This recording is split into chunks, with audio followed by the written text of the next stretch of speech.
Good morning, everyone. Welcome to the Smart Nanotalks final conference.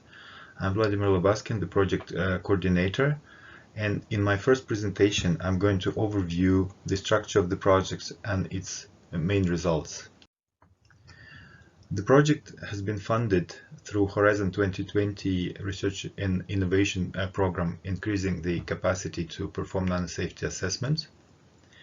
The project in duration is now 55 months. With the most recent extension, we got another 3 months extension due to COVID.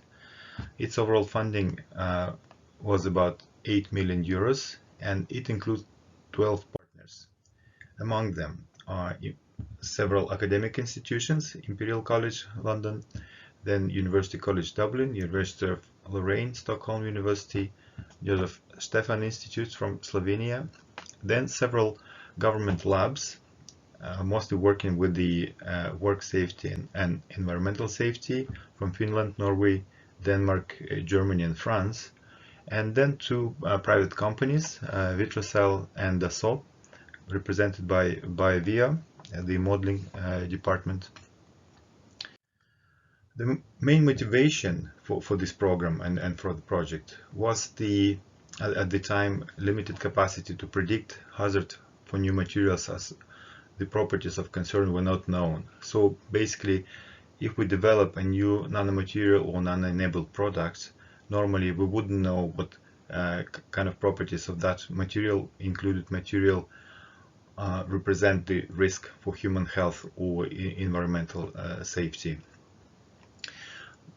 We also had limited capacity to model the nanoparticle cost hazards, as we didn't know what kind of interactions particles get engaged in, what kind of damage they do locally, and therefore we're not able to predict the adverse outcome beforehand.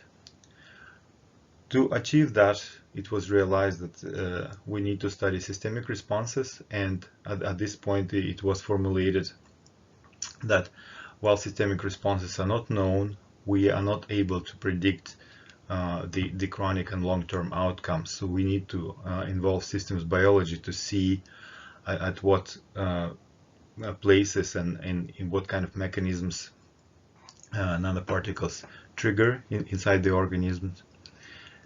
Then also, to be predictive, we need to understand bio-nano interface, and if we don't exactly know how nanoparticles look like while they enter the live cells or get in contact with DNA, for example, or cell membrane, we won't be able to make predictions.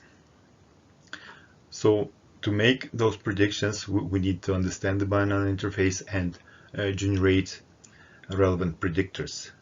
Well, for example, the strength of attraction of nanoparticle to most important biomolecules. Another problem that was also formulated there, that real dosage and nanoparticle state after uptake are not known, so therefore the further progress in predictive modeling and safe by design are not possible without development of the methods to quantify the delivered dose and quantify the active part of the nanomaterials.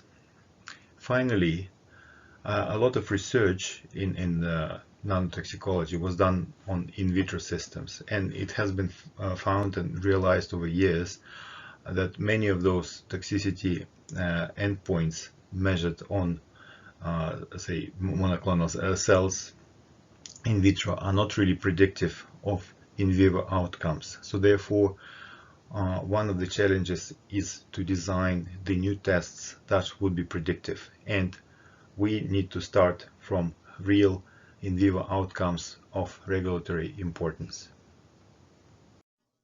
So therefore,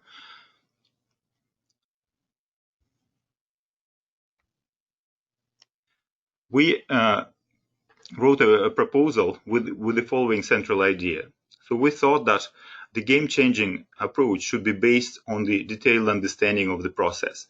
It should be mechanistic at all stages, starting from initial molecular interactions to the response at the cellular level and then to the organ level. And if we manage to discover all the important steps from the initial interaction to adverse outcome. Then we should be able to relate the properties of specific nanomaterials to the risk. Of course, this requires quite a lot of work, and we formulate it in the following way. We started with the idea of adverse outcome pathway.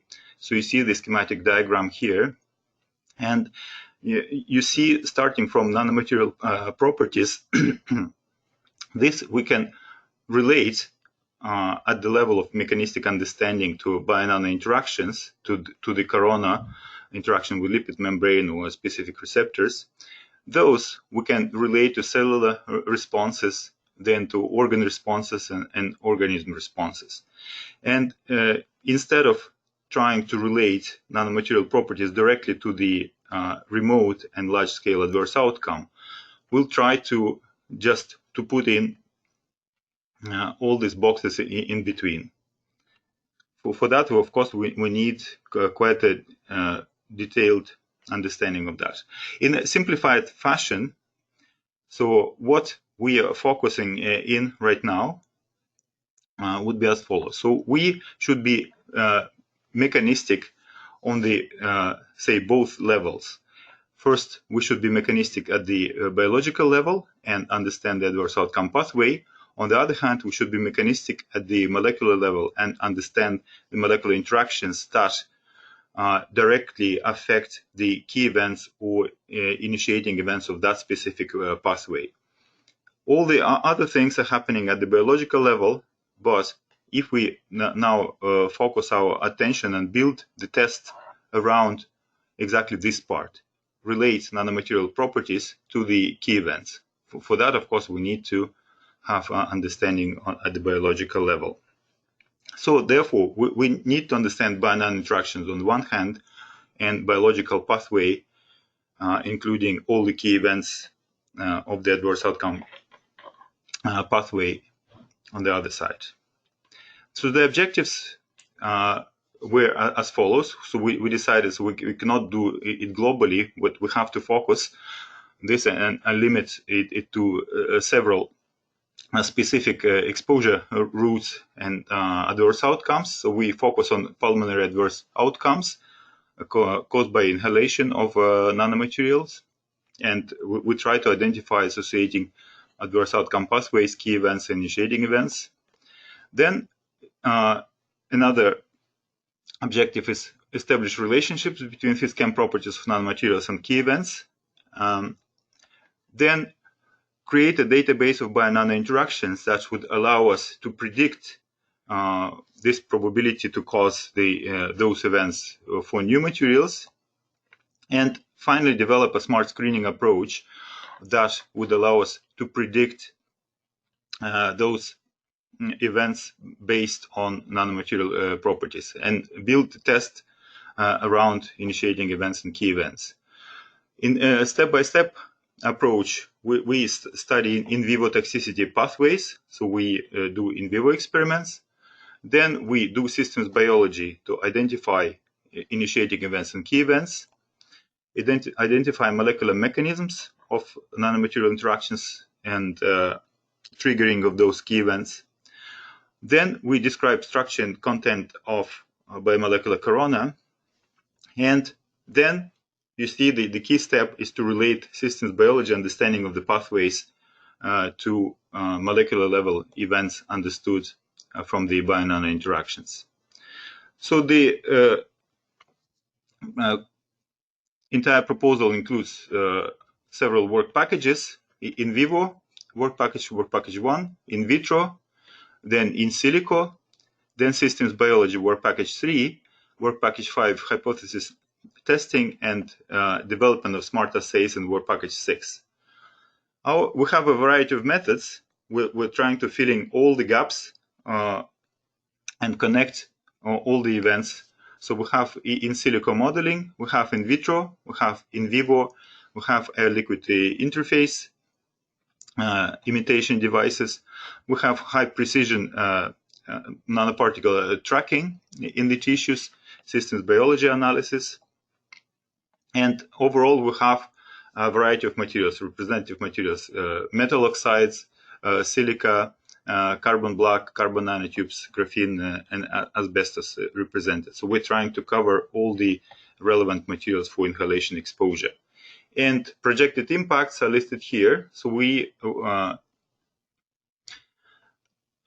plan to discover at least five respiratory adverse outcome pathways, create a database of bio-nano interactions, identify nanomolecular properties of concern, and develop mechanism-aware toxicity assessment tools, and also methods for nanomaterial tracking and characterization post-uptake.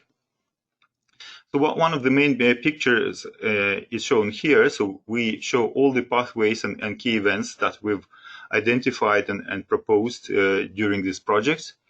And then we were trying to build tests around those. And in the presentations today, you will see examples of how we address these pathways, how we describe them, and how we try to build a test to predict those initiating events and therefore adverse outcomes starting from properties of the materials. So the SMART test is our main outcome, but not the only one.